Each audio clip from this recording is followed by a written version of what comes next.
এখানে অক্সফোর্ডের young student আছেন, আমি নিজেও অক্সফোর্ড অ্যালামনাই। তো আমরা এখানে যখন এসেছি, আমি নতুন জানুয়ারিতে, আমাদের হাই কমিশনার ম্যাডাম উনিও নতুন জানুয়ারিতে এসেছেন। আসার পরেই আমরা আসলে প্রথমে একটা প্রোগ্রাম করি ওদের সাথে, ভিউ এক্সচেঞ্জ প্রোগ্রাম। ওদের আইডিয়া, ওদের বাংলাদেশের প্রতি বিভিন্ন অবদান রাখার যে আগ্রহ, সেটা দেখে আমরা আসলেই মুগ্ধ, এবং আমরা ওদের ফ্রেশ আইডিয়া নিয়ে কিভাবে কাজ করা যায় সেটা নিয়ে আসলে কাজ করার চেষ্টা করছি। সেক্ষেত্রে আপনাদের সবার সহযোগিতা লাগবে। আর আমরা জানি বাংলাদেশের অর্থনীতিতে ডায়াসপোরার অনেক বেশি অবদান। অর্থনীতি থেকে শুরু করে বিদেশে বাংলাদেশকে সুন্দরভাবে রিপ্রেজেন্ট করার ক্ষেত্রে বা বাংলাদেশের সংস্কৃতি তুলে ধরার ক্ষেত্রে আপনারা অনেক অবদান রাখছেন। আপনাদের সবাইকে সেক্ষেত্রে ধন্যবাদ জানাচ্ছি।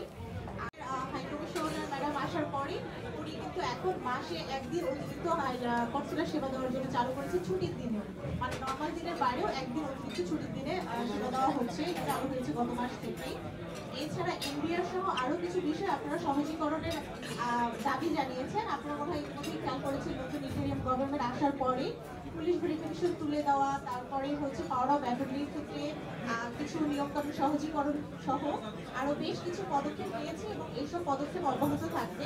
গ্রেটার সিলেট কমিউনিটিকে ইফতার আয়োজন খুব ভালো লাগছে, এত সুন্দর আয়োজন হয়েছে, এন্ড বিগ ক্যাম্পেইন করা হয়েছে। আমরা বাংলাদেশি, ব্রিটিশ বাংলাদেশি যে বিভিন্ন সমস্যা আমরা মুখরিত হইলাম, বাংলাদেশ হাইকমিশনের সার্ভিস কিলান রিভিউ করা যায়, কিলান ইমপ্রুভ করা যায়, এই বিষয় নিয়ে আলাপ আলোচনা হয়েছে। আমি আশা করি এগুলা সার্ভিস। আমাদের মূল প্রতিপাদ্য বিষয় ছিল কিভাবে ব্রিটিশ বাংলাদেশের যে ডায়াসপোরা আছে, আমরা আমাদের যে রাইট এবং রিকগনিশন এবং বর্তমানে গণঅভ্যুত্থান পরবর্তী বাংলাদেশে, নতুন বাংলাদেশ আমরা বিল্ডিং কীভাবে আমরা ব্রিটিশ বাংলাদেশে অংশগ্রহণ করতে পারি।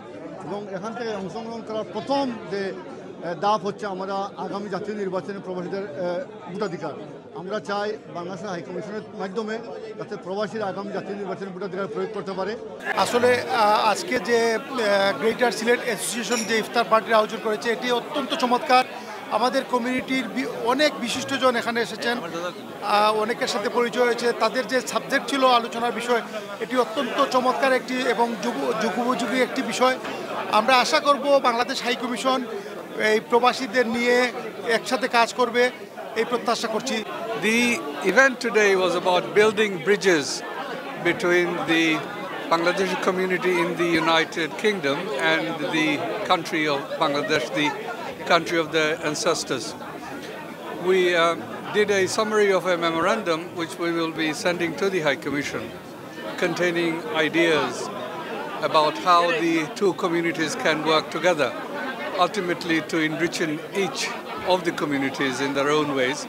But overall, the contribution would benefit the country of Bangladesh from where we hail. So we hope that the government of Bangladesh will be receptive to our concerns and our suggestions, and we look forward to working with them. It's amazing to be here tonight. I mean, the Iftar Mehfil has been a great turnout. Thank you to Great Silet community for organising it. I can't thank enough Mokis Bai and the others who worked in the background and making it possible. It's an honour to be here, to be part of this great, amazing Iftar Mehfil, breaking fast with so many people from my community who come from my background, and I'm so honoured to be part of it. Thank you so much for having me here tonight, Greater Silet community, and wish you all the best for the future. I'll always be here supporting you and always be with you.